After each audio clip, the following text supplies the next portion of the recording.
Ma'am क्या कर रही हो आप? क्या कर रही हो मतलब? इधर आओ। क्या है ये? अपने तिरंगे का अपमान। मैंने नहीं रखा इसे। हिंदुस्तानी फौजी की आंखें बाज से भी ज्यादा तेज होती है। चलो मान लिया आपने इस झंडे को यहाँ नहीं फेंका, पर उठा तो सकती थी ना। ओ फौजी तुम ज्यादा ज्ञान मत दे, औकात में रह अपनी औकात में ही हूँ। अगर मेरी आंखों के सामने कोई तिरंगे की बेइज्जती करेगा ना तो आंखें निकाल लूंगा मैं उसकी। क्या सिर्फ हम फौजी का ही कर्म है तिरंगे की हिफाजत? ये कोई ऐसी वैसी चीज है क्या? अपने देश की आन बान शान है ये, और तिरंगे की हिफाजत सिर्फ फौजी का कर्म नहीं बल्कि हर हिंदुस्तानी का फर्ज है। अरे जाना यार, टाइम मत खराब कर मेरा, बहुत देखे हैं तेरे जैसे। मेरे जैसे नहीं देखे होंगे। तूने एक लड़की को थप्पड़ मारा?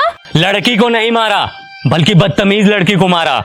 हमें यह नहीं सिखाया जाता कि किसी बेगुनाह इंसान पे अपना हाथ भी उठाया जाए, लेकिन इतना तो तुम्हें भी पता होगा कि अगर कोई इंसान हमारे तिरंगे की तरफ आंख उठा करके भी देखेगा तो कि हिंदुस्तानी फौजी आंखें निकाल लेगा उसकी। फौजी होने का बड़ा घमंड है तुझे, औकात ही क्या है तुम्हारी? घमंड नहीं, फौजी होने का बहुत ही ज्यादा घमंड है मुझे, और इतनी औकात ही मेरी काफी है। तुम जैसे लोग ना 25-30 हजार की नौकरी करके ही खत्म हो जाते हो, और देख मेरी औकात, 10 लाख की गाड़ी में घूमती हूँ। तुम घूमो 10 लाख की गाड़ी में, हमें 50 डिग्री गर्मी, -50 डिग्री ठंडी, तेज बारिश में भी बॉर्डर पे खड़े होकर अपने देश के लिए हंसते हंसते सीने पे गोली खाने में फक्र महसूस होता है। यही हमें सुकून देता है। तुम क्या जानो असली देशभक्त होता क्या है? सुन, अब बहुत हो रहा है तेरा। तूने तो मुझे एक थप्पड़ मारा ना, मैंने तुझे 10 ना मरवाया ना, तो मेरा भी नाम हनी नहीं। मेरी दीदी यहाँ की डीएम है। रुक, अभी बुलवाती उसे। तू बस यहाँ से भागना मत। बिना डरे सीने पे गोली खाने वाले को थप्पड़ से डरा रही हो? फौजी हूँ, 1 इंच भी अपनी जगह से पीछे नहीं हटूंगा। जिसे बुलाना है बुला ले। मैं भी तो जरा देखूं उसे अपना देश प्रेम पहले दिखता है या फिर ये बहन। रुक, अभी समझ आ जाएगा।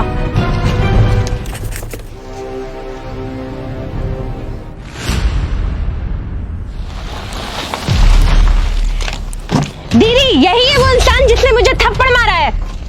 कितना मारा? एक, वो भी बहुत जोर का। कम ही मारा था। तुम एक फौजी के बारे में बुरा भला बोल रही हो, समझ में आता है ये कौन है? मैम सॉरी, बट शायद आपकी बहन कुछ ज्यादा ही मॉडर्न है। इसे तिरंगे की वैल्यू समझाने की जरूरत है। इसने ये तिरंगा इधर फेंका और जा रही थी। वो फट गया तो रख के क्या करती? अच्छा, फट गया था। 1 मिनट मैम।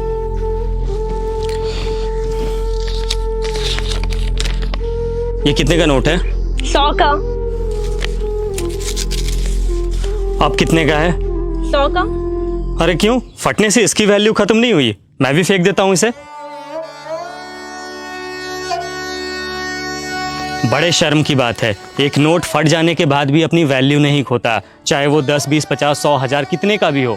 लेकिन हमारा तिरंगा जो अनमोल है वो फट जाने के बाद अपनी वैल्यू खो देता है। लोग इसे फेंक देते हैं। वाह।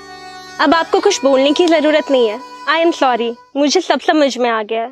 अफसोस कि तुम्हें अब समझ आया, जबकि अपने तिरंगे की कद्र करना ये कोई समझाने की बात ही नहीं है। हम फौजी जब तुम लोगों की सुरक्षा में 20-20 किलो का वजन लेकर हमेशा खड़े रह सकते हैं, तो क्या तुम लोग एक तिरंगा नहीं संभाल सकते हम लोगों के लिए, अपने देश के लिए?